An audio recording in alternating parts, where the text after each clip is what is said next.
आपको पता है बहुत खुश हूँ मैं आज, क्योंकि आज पता है मैं ऐसा सोच पा रही हूँ कि शायद कहीं ना कहीं जो मेरी सोच थी, जिस बारे में यूट्यूब पे कोई बात नहीं करता था उस बारे में मैं बात करती थी। हालांकि मेरे व्यूज़ नहीं आते थे, शायद क्योंकि अच्छी चीज़ें लोगों को पसंद नहीं आती, या फिर लोग बोलते हैं सोचते हैं, आई डोंट नो क्या रीज़न है। और मैं मतलब इतनी ज़्यादा खुशी हो रही, इतनी ज़्यादा खुशी हो रही, लिटरली मेरी आंखों से आंसू आ गए जब मैंने वो व्लॉग देखा। और hi guys, welcome back to my channel. तो एक बार आपका फिर से स्वागत है रिएक्ट विद शिल्पी में। लंबे ब्रेक के बाद मैं आप लोगों से रूबरू हो रही हूँ। एक्चुअली वेकेशन चल रहा है, छुट्टियाँ चल रही हैं, तो फिर हम अपने मायके में पधारे थे। और जब मैं वहाँ पे होती हूँ ना, वही मेरे से कोई काम नहीं होता, तो ये भी नहीं होता है ना। उसके लिए मैं कान पकड़ लेती हूँ, कान पकड़ के सॉरी बोल देती हूँ। और अभी ना मेरा रिंग लाइट वगैरह जो भी है वो सही से वर्क नहीं कर रहा, तो मैंने जो है लाइट ऑन कर ली है, उसी के आगे वीडियो, इसीलिए मेरा बैक जो है वो दिख रहा है आप लोगों को, उसको इग्नोर कर दीजिएगा।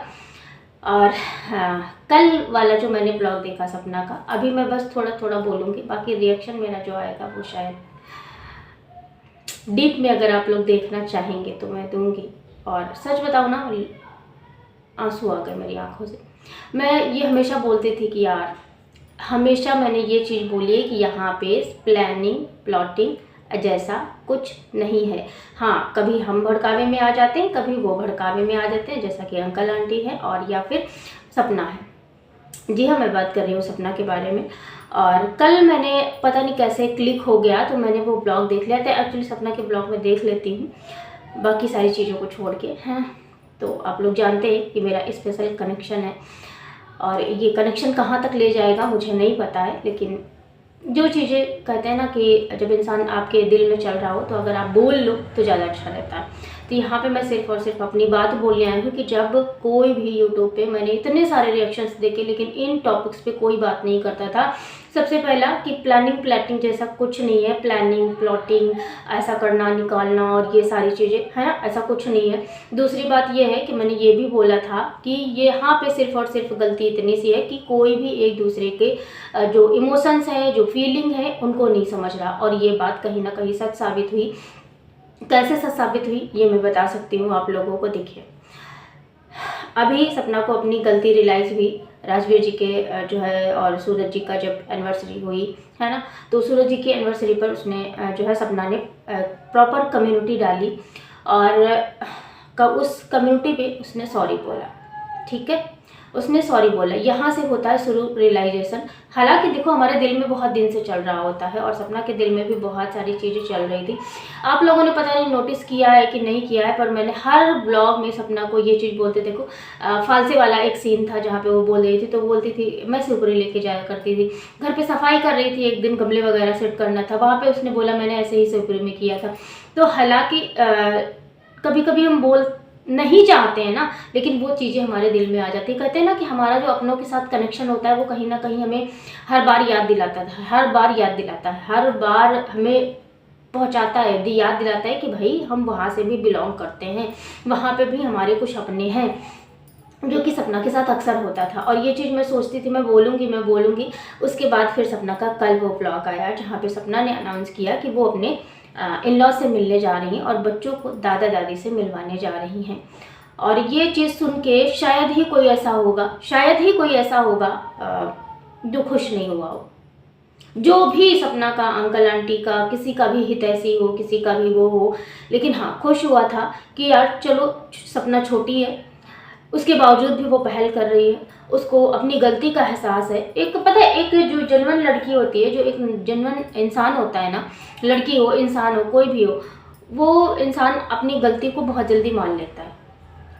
हालांकि सपना ने थोड़ा समय लिया, और समय लेता भी क्यों नहीं भाई, चीज़ें इतना फ्रस्ट्रेटेड थी, परेशान था, सामने वाले के साथ में क्या क्या कुछ गुजर रहा था, मेंटली कोई एक दूसरे को समझने को तैयार नहीं है, सब एक दूसरे को टीस करने पे लगे हैं। और उसके बाद एक दूसरे को इतना ज़्यादा परेशान किया जा रहा है कि यहाँ वहाँ से सपना ने निकलने के लिए वो जो फ्रस्ट्रेशन था वो निकाला था सपना ने वहाँ से निकलने के लिए, कि भाई मैं ऐसी कि हाँ देखो मैं किस तरह की चीज़ें अभी तक झेलती आ रही हूँ, आज भी झेल रही हूँ, लेकिन उसके बावजूद भी मैं जो है अब मैं यहाँ से निकल रही हूँ, क्योंकि अब मेरे से बर्दाश्त के बाहर हो रहा है। उसके बाद सपना मथुरा में शिफ्ट हुई और बहुत सारी ऐसी चीज़ें हुई जो नहीं होनी चाहिए थी, लेकिन आज जब फैमिली एक है ना तो बहुत सारे लोग खुश हैं। बस एक लीचड़ आदमी, जिसको मैं बोलूँगी पड़ोसी, हाँ जी, एक लीचड़ आदमी जो कि बहुत ज़्यादा दुखी शायद प्रतीत हो रहा है, क्योंकि अब उसको कंटेंट नहीं मिलेगा, क्योंकि दादी पोती बहू और शायद में भी छोटी जीजी भी एक हो जाएंगी, क्योंकि ब्लॉग्स में इन लोगों की बहुत अच्छी बॉन्डिंग तो नहीं दिखाई गई, बहुत सारी चीज़ें ऐसी नहीं दिखाई गई, लेकिन मुझे ऐसा लग रहा है कि ये दोनों ना गले मिलके जब सामने मिली होंगी ना, गले मिलके रोई होंगी, गले मिलके रोई होंगी। और ये सिर्फ मेरा अंदाज़ा नहीं है भाई, ये रियल है। भले ही आप पता है हमारे लिए लड़ना बहुत ज़्यादा आसान होता है, मैं इमोशनल हो रही हूँ, हमारे लिए लड़ना बहुत ज़्यादा आसान होता है जब हम किसी के सामने नहीं होते, लेकिन जब हम सामने होते हैं और थोड़ा सा समय व्यतीत करते हैं तो फिर हमारे लिए वो सारी चीज़ें फिर याद आती हैं, चाहे वो सपना की हो चाहे वो अंशु की हो, है ना। दोनों को वो सारी चीज़ें याद आई होंगी कि हम कैसे इस घर में रहते थे, कैसे एक दूसरे की ढाल बने हुए थे, कैसे एक दूसरे का सपोर्ट करते थे, वो सारी चीज़ें। और हो सकता है कैमरे के पीछे बहुत कुछ हुआ हो जो कि हमें नहीं पता है, लेकिन इतना मुझे पता है कि दोनों लोग, अंशु और जो भाभी है मतलब सपना है, वो दोनों लोग गले मिलकर रोई तो पक्का होंगे, क्योंकि भाई बॉन्ड ऐसा था। चीज़ें अलग होती चली गई, और ये बात मैंने हमेशा बोली थी कि भाई यहाँ पे कोई प्लानिंग प्लॉटिंग नहीं है, यहाँ पे सिर्फ माइंड एक दूसरे को समझने ना का है।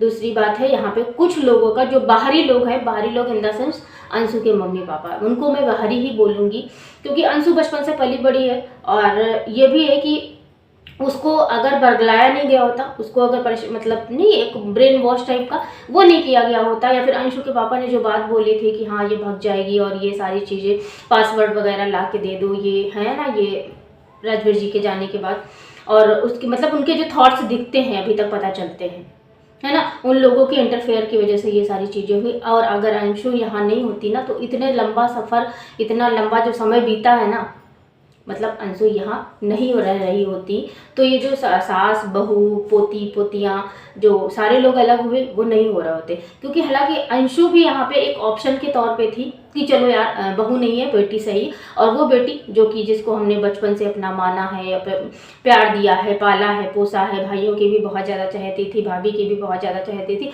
और बुआ फूफा की तो चाहती थी ही, क्योंकि वो उनको मम्मी पापा बोलती है, तो उनका एक अलग ही कनेक्शन था। और इसी कनेक्शन की वजह से जो इतना लंबा बॉन्ड चला है, मैंने ये बात पहले भी बोली है कि अगर इन लोगों का इंटरफेयर नहीं होता तो इतना ज़्यादा चीज़ें ख़राब भी नहीं होती। आप चाहे जिसके घर में देख लो, चाहे जहाँ पे भी देख लो ना, जब भी किसी बाहर वाले का इंटरफेयर होता है तो चीज़ें ख़राब होती है। और यहाँ पे सिर्फ और सिर्फ बात अगर अंशु की होती ना, और अंशु एज ए बच्चा यहाँ पे रह रही थी, जैसे एज ए बच्चा कि वो मम्मी पापा हैं, वो भैया भाभी हैं, यहीं तक अगर सीमित होती, मतलब अगर उसका ब्रेन वॉश वगैरह जो भी हुआ, जो भी वो वहाँ पे जाके उसके साथ में हुआ, वो नहीं हुआ होता ना, तो वो भी चीज़ें नहीं होती।